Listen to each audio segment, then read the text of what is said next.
Salut à tous les amis, c'est Brahms. Quand on parle de cascade au cinéma, certains acteurs refusent de rester sur la banquette passager. Steve McQueen, Tom Cruise ou Jean-Paul Belmondo, ces légendes ont vraiment pris le volant à l'écran pour nous en mettre plein les mirettes. Aujourd'hui, on plonge dans l'univers des acteurs qui ont vraiment conduit à l'écran, et pas pour faire semblant. Comme d'habitude, n'oubliez pas de vous abonner et d'activer la petite cloche si vous appréciez ce type de contenu. Steve McQueen, c'était le symbole du cool. Connu pour sa décontraction et son charisme naturel, il se transformait en pilote hors pair une fois au volant d'une voiture ou au guidon d'une moto. En 1968, dans Bullitt, à ne pas confondre avec Pouline, la marque de caleçon, il réalise lui-même la mythique course-poursuite dans les rues de San Francisco à bord d'une Mustang GT 390 fastback rugissante. Elle a la santé, comme on dit. Pas de doublure, c'est bien Steve McQueen qui conduit. Frank Bullitt, interprété par Steve McQueen, un lieutenant de police à San Francisco, enquête sur un témoin sous protection qui a été assassiné. Il commence à suspecter une conspiration et en filant deux suspects, il se retrouve pris dans une course-poursuite qui deviendra légendaire. Tournée dans les rues escarpées de San Francisco, la poursuite utilise des collines abruptes pour créer un effet de vitesse et de danger extrême. On voit les voitures bondir sur les crêtes, les suspensions maltraitées à chaque retombée, et ce n'est pas du bluff. McQueen a tenu à faire la majorité des cascades lui-même, il s'est même battu avec la production pour ça. Et avec son influence de l'époque, on imagine qu'il a eu le dernier mot. Résultat, on le voit réellement conduire à haute vitesse, drifter dans les virages, rattraper la voiture en dérapage. On sent que ce n'est pas un montage mais du réel. Ça sent la gomme de pneus brûlés même derrière votre écran. Frank Bullitt conduit une Ford Mustang GT 390 Fastback couleur vert Highland. Quant aux deux tueurs, ils conduisent une Dodge Charger RT 440 Magnum de couleur noire. Ce qui fait que la scène est saisissante, c'est qu'il n'y a pas de musique, le spectateur n'entend que les rugissements des moteurs, les crissements de pneus et le bruit de la carrosserie. Ce choix de simplicité est un coup de génie qui accentue le réalisme. Pour renforcer l'immersion, la caméra passe souvent en vue subjective, plaçant le spectateur à la place du conducteur.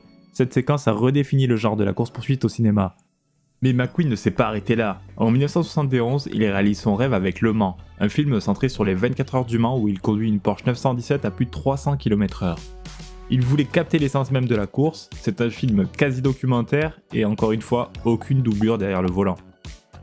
Son amour pour la vitesse ne s'est jamais limité au cinéma. McQueen participait à des compétitions automobiles et moto dans sa vie personnelle. Il a couru les 12 heures de Sebring où il termine deuxième en 1970 ou encore participé au championnat du monde d'enduro entre deux tournages. Il possédait une collection impressionnante de voitures et de motos de course. Dans La Grande Évasion, c'est encore lui qui conduit la moto dans la majeure partie de la scène emblématique de la poursuite. Il s'agit d'une Triumph TR6 Trophy de 650 cm3 maquillée pour ressembler à une moto militaire allemande. Il demande même à jouer le rôle d'un soldat allemand qui le poursuit juste pour pouvoir piloter la moto dans les deux camps. Sacré Steve. Steve McQueen a redéfini ce qu'un acteur pouvait faire à l'écran. Il n'a pas simplement joué les pilotes, il en était véritablement un.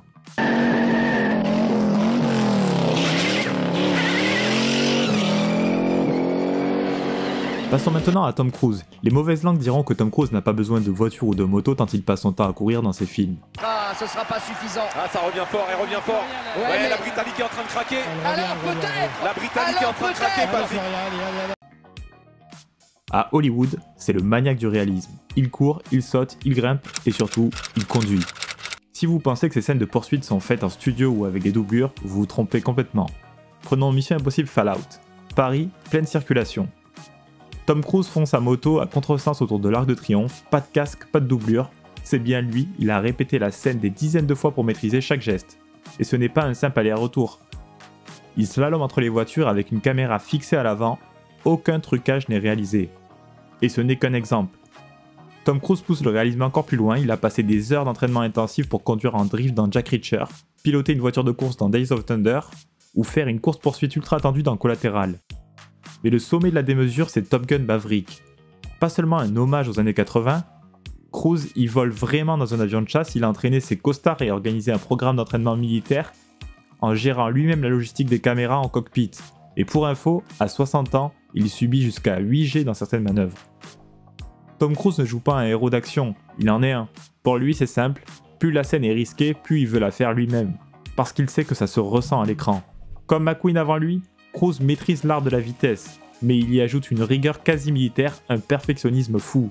Et c'est ce qui fait que 40 ans après ses débuts, il est encore au sommet. Dans cette interview, Tom Cruise explique comment il a trouvé la motivation de faire toutes ces cascades. Je me suis abonné à la chaîne de Brahms World que j'ai réussi finalement à trouver la motivation pour faire toutes ces cascades en m'inspirant de Bram's World.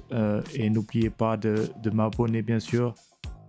Pour moi, Toulouse est la plus belle ville du monde et j'adore les chocolatines. Je sais que c'est la seule façon de dire ce mot en France.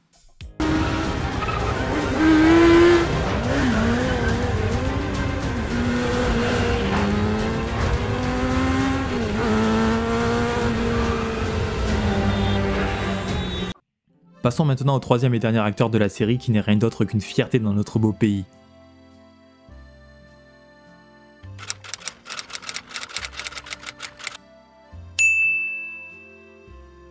En France, on n'avait pas besoin de Tom Cruise, on avait Belmondo, l'acteur cascadeur par excellence. Il ne se contentait pas de jouer les durs à l'écran, il l'était. Et surtout, il faisait ses cascades lui-même, sans doublure, avec un naturel déconcertant. Dans les années 60, il impose un style unique, détendu, charismatique, mais surtout engagé physiquement. Dans Le Cast, tourné en 1971, il réalise lui-même une course-poursuite en voiture dans les rues d'Athènes. Et ce n'est pas une simple balade. Virages serrés, trottoirs frôlés, sauts de trottoir, tout y passe. Et ce n'est pas un coup isolé, dans Peur sur la ville, il court sur les toits de Paris, saute de wagon en wagon sur un métro en marche sans harnais. Pas de fond vert, c'est Belmondo au bord du vide. On pourrait citer également Flic ou Voyou, Le Marginal, Le Professionnel, où il conduit, saute, combat et grimpe. Toujours avec ce petit sourire au coin des lèvres.